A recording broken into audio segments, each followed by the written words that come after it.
this will be episode 2 for the bonus edition of MOLIAE for my new broadcast, Nichel Anderson short stories. So we will start where we left off. Continuing from the last episode 1, from the bonus edition to the pre-launch of my second podcast show entitled Nichel Anderson Short Stories and Beyond. Last week, you were exposed to some major characters from my production, MOLIAE, where Queen Hagar had an intense meeting with Nontu of the High Council of the Orions and ordered him to leave until her decision was made of a recent matter continuing to escalate. In this timeline, it is before the time of Princess Aamina that my book of Mitsrayim starts. In the last episode 1 from my podcast, bonus, listeners were introduced to the young Princess Hannah, Comrade Jetur and Ezri, the high herbalist of the royal family. Afterwards, mysteriously, Queen Hagar left the domain of the palace and later entered the secret location of the royal palace in Mitsrayim. Let's continue from the last episode 1 to the now episode 2 bonus edition for my new forthcoming podcast, Nichel Anderson Short Stories and Beyond, where we continue with MOLIAE.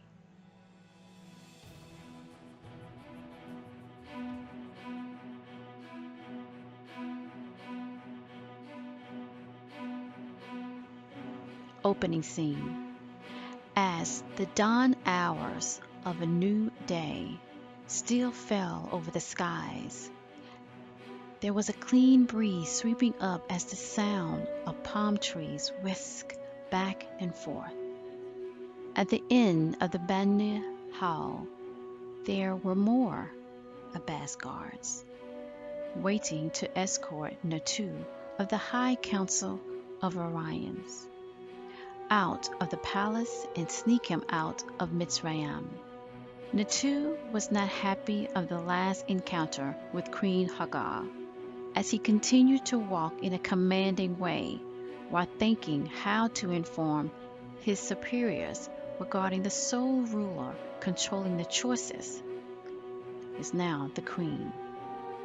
The young Comrade Jetur was walking behind Nontu to assure this transition to the next assigned guards of the high Hittite rank in removing this visitor out of Mitsrayim.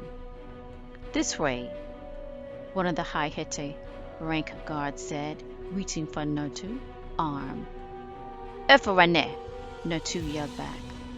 Ekanofano ala siko e. Translation: Let my arm go. I am not one of your lower subjects. I am the highest officer of Orion Nano. Comrade Jetur stepped up with one hand on his weapon to intercede. Stand down, Nontu, for there is no need to resist. The rest of our guards will lead you out of Mitsrayim. Comrade Jetur slowly moved in between the Abbas High Hittite rank guard and Nontu. After a few moments, Nontu backed down, staring at Comrade Jetur. I have heard of your victory in the Mitsrayim War. You are still very young and know nothing of the ways of combat military force, Comrade Jetur. Comrade Jetur breaks a slight smile, not leaving eye contact to Nontu. It is the young that is wise enough to learn from the old as you. As my legend says, in that war at age 16, I'm mighty for my age, and I have the king and queen of Mitsrayim on my side. Let's see you will have the same when you inform your superiors of the failures here today. Comrade Jetur quickly turned his back on him to say Otu, Otu. Translation: Take him away, take him away. Comrade Jetur turned around to ignore Nontu and walked away with several remaining Abbas guards. Suddenly, Mahlon, the southern region of Mitsrayim guards, came rushing up to Comrade Jetur. "What is it?" Comrade Jetur asked as he saw Mahlon looked worried. It is the border at South Tepe. Some villagers are missing, and some guards. We think Nseke?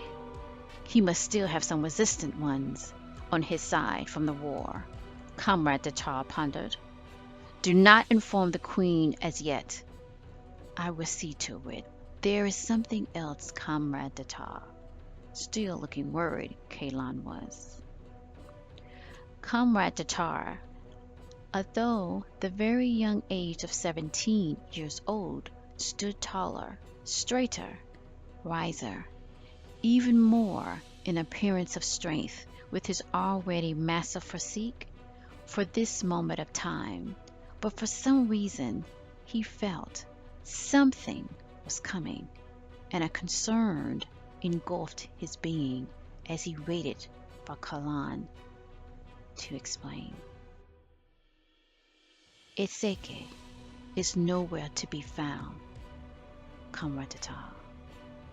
His hideaway, as you instructed, was discovered, but it was destroyed by someone. We know that it is not Nseke, and this is what we found." He handed it to Comrade Jetur.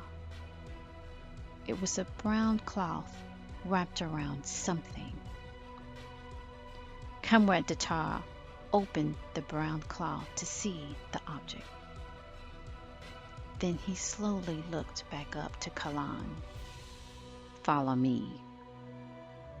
We should see someone that awaits my presence." Comrade Jetur and a few other guards quickly vanished into the increasing resting ways of Apsu as the day entered into the shadowy night.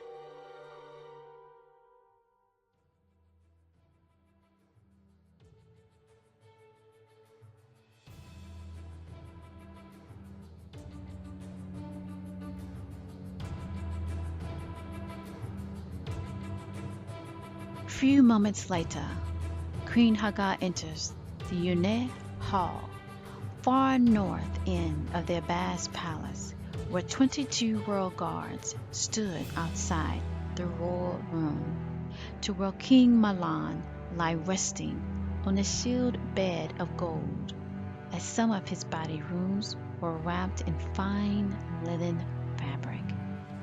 She sits down next to him, facing the open view of the Nile, and reached for his hand as Ezri stood nearby, gathering water brought in from the Nile and sacred holy herbs. Telepathically, she speaks to Mahlon.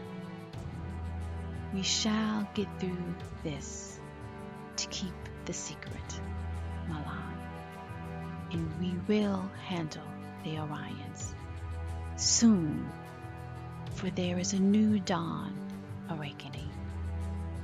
She moves his hand on her belly. Suddenly, King Mahlon, after 12 Apsu days, for the first time, moves and squeezes her hand. She gasps for air, still looking out towards the Nile, before at him. Their eyes meet, as one tear slowly falls down her cheek, as the Queen then speaks softly. "It shall be so."